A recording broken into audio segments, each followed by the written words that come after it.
ബലാത്സംഗ ശ്രമത്തിനിടയിൽ കൊല്ലപ്പെട്ട മകളുടെ ഘാതകൻ അവളുടെ അച്ഛനാണെന്നറിഞ്ഞിട്ടും അയാളെ ജാമ്യത്തിലിറക്കാൻ ഭാര്യ തന്നെ വന്നപ്പോൾ വക്കീല് പോലും പകച്ചുപോയി. അല്ല, നിങ്ങൾക്ക് മതിഭ്രമമൊന്നുമില്ലല്ലോ അല്ലേ? അമ്പരപ്പോടെ വക്കീല് ചോദിച്ചു. അതെന്താ സാർ അങ്ങനെ ചോദിച്ചത്? കുടിച്ച് ബോധമില്ലാതെ വന്ന സമയത്ത് അങ്ങേർക്കൊരു കയ്യബദ്ധം പറ്റി. നിർഭാഗ്യവശാൽ എന്റെ മോളുടെ ജീവൻ പോയി. അവളെ അങ്ങേർക്കും ജീവനായിരുന്നു. പറ്റിപ്പോയ തെറ്റിനെ കുറിച്ചോർത്ത് പുള്ളിക്ക് നല്ല കുറ്റബോധമുണ്ട്. തെറ്റ് പറ്റാത്തവരായി ഈ ഭൂമിയിൽ ആരാണുള്ളത്? ആകെ ഞങ്ങൾക്കുണ്ടായിരുന്ന മോളെ നഷ്ടപ്പെട്ടു. ഇനി അങ്ങേര് കൂടി ജയിലിലായി പോയാൽ പിന്നെ എനിക്കാരാണ് ഒരു തുണയുള്ളത്? വക്കീലിന്റെ ചോദ്യത്തിന് വളരെ ലാഘവത്തോടെയാണ് അവൾ മറുപടി പറഞ്ഞത്. ഇപ്പോഴാണ് എനിക്ക് സമാധാനമായത്. നീയും എന്നെ തെറ്റിദ്ധരിച്ചു കാണുമെന്നാണ് ഞാൻ വിചാരിച്ചത്. ഞാനല്ല എന്റെ മോളെ കൊന്നത്. ആരോ എന്നെ ചതിച്ചതാ. എനിക്കതിന് കഴിയുമെന്ന് നിനക്ക് തോന്നുന്നുണ്ടോ? ജാമ്യത്തിലിറങ്ങി വീട്ടിലേക്ക് വരുന്ന വഴി മഹേഷ് തന്റെ ഭാര്യയോട് ചോദിച്ചു. എല്ലാം എനിക്കറിയാം. അതാരാണ് ചെയ്തതെന്നും അറിയാം. അയാൾ ചതിക്കുകയായിരുന്നു എന്നെ, പറഞ്ഞ് പ്രലോഭിപ്പിച്ചിട്ട്. എന്റെ മോളെ അനുഭവിക്കുകയായിരുന്നു അയാളുടെ ലക്ഷ്യം. ഏ എന്തൊക്കെയാ നീ പറയുന്നത്? എനിക്കൊന്നും മനസ്സിലാകുന്നില്ല. അതേ മഹേഷേട്ടാ, ഞാൻ നിങ്ങളെ ചതിച്ചപ്പോൾ ദൈവം എന്നെ ശിക്ഷിച്ചത് എന്റെ മോളുടെ ജീവനെടുത്തുകൊണ്ടാണ്. നീ ഒന്ന് തെളിച്ചു പറ. മഹേഷിന്റെ ജിജ്ഞാസ വർദ്ധിച്ചു. നിങ്ങളെ ഇവിടുന്ന് അറസ്റ്റ് ചെയ്തുകൊണ്ട് പോയ എസ് ഐ ശിവദാസനില്ലേ? അയാളായിരുന്നു എനിക്ക് ചെറിയ അടുപ്പമുണ്ടായിരുന്നു. മോള് മരിച്ച ദിവസം അയാൾ എന്നെ കാണാൻ വന്നതാണ്.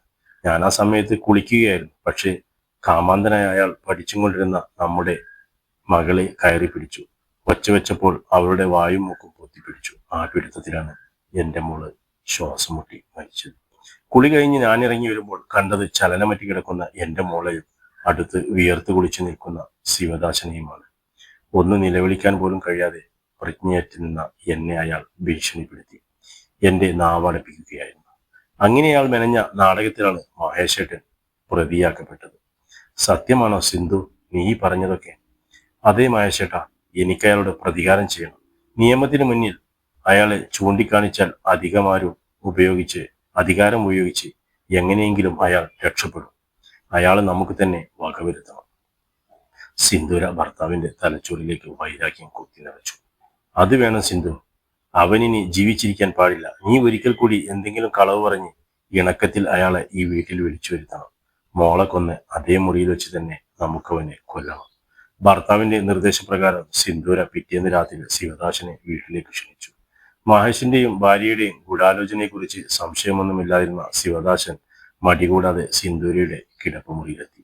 അരണ്ട വെളിച്ചത്തിൽ കട്ടിലിൽ കിടക്കുന്ന സിന്ധൂരയുടെ അരികുപറ്റി ശിവദാസൻ കിടന്നപ്പോൾ മറിഞ്ഞു നിന്ന മഹേഷ് അയാളുടെ മുകളിലേക്ക് ചാടി വീണ് ബലമായി അമർത്തിപ്പിടിച്ചു.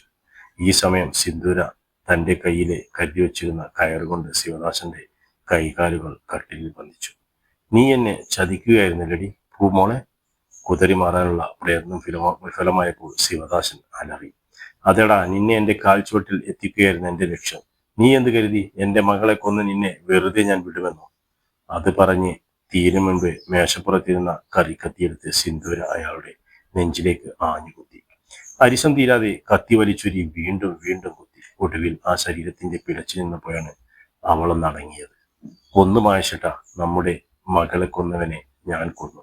ഇനി നമുക്കൊരുമിച്ച് ജയിലിൽ പോകാം. ഒരു ഉന്മാദിനിയെ പോലെ അവൾ പുലമ്പി. വേണ്ട സിന്ധു, തെറ്റ് ചെയ്തതാണ് ഞാൻ പ്രതിയാത്. പക്ഷേ ഇനി എനിക്ക് ജയിലിൽ പോകുമ്പോൾ ഞാൻ തെറ്റ് ചെയ്തെന്ന് പൂർണ്ണ ബോധ്യത്തോടെ വേണം പോകാൻ. അതിനി ജീവിതത്തിൽ ആദ്യമായി ഞാനൊരു കൊല ചെയ്യാൻ പോവുകയാണ്. നിങ്ങൾ എന്തൊക്കെയാണ് മഹേഷേട്ടാ ഈ പറയുന്നത്? ഇനി ആരെ കൊല്ലുന്ന കാര്യമാണ്? നമ്മുടെ മോളെ കൊന്നവനെ ഞാൻ വകവരിയത്തല്ലോ. പിന്നെ എന്താ? ഇല്ല സിന്ധു, നമ്മുടെ മോളെ കൊന്നവനെ മാത്രമേ നീ കൊന്നുള്ളൂ. പക്ഷെ അതിനെ കൂട്ടുനിന്നവരെ നീ കൊന്നില്ല. അതാരാ കൂട്ടുനിന്നവര്? നീ തന്നെ. നീയാണ് എല്ലാത്തിനും കാരണം. ഭർത്താക്കന്മാർ പുറത്തു പോകുന്ന നേരം നോക്കി കാമം തീർക്കാനായി കാമുകന്മാരെ വീട്ടിലേക്ക് ക്ഷണിക്കുന്ന നിന്നെ പോലെയുള്ളവരെയാണ് ആദ്യം കൊല്ലേണ്ടത്. നിനക്കിനി ജീവിച്ചിരിക്കാൻ യാതൊരു അർഹതയുമില്ല. അതും പറഞ്ഞ് ശിവദാസന്റെ നെഞ്ചിൽ തറച്ചിരുന്ന കത്തിയെടുത്ത് മഹേഷ് സിന്ധൂരിയുടെ കഴുത്തിലേക്ക് കുത്തിയിറക്കി. അവളുടെ തൊണ്ടകുഴിയിൽ നിന്നും ആർത്തനാദത്തോടൊപ്പം തന്റെ മുഖത്തേക്ക് തെളിച്ചു വീണ ചുടുരക്തം വലത് കൈയെടുത്ത് ചൂണ്ടുവിരൽ കൊണ്ട് വടിച്ചെടുത്ത് അവളുടെ ചേതനയേറ്റ ശരീരത്തിലേക്ക് തെറിപ്പിക്കുമ്പോൾ അയാളുടെ മുഖത്ത് തെളിഞ്ഞത് നിർവൃതിയായിരുന്നു.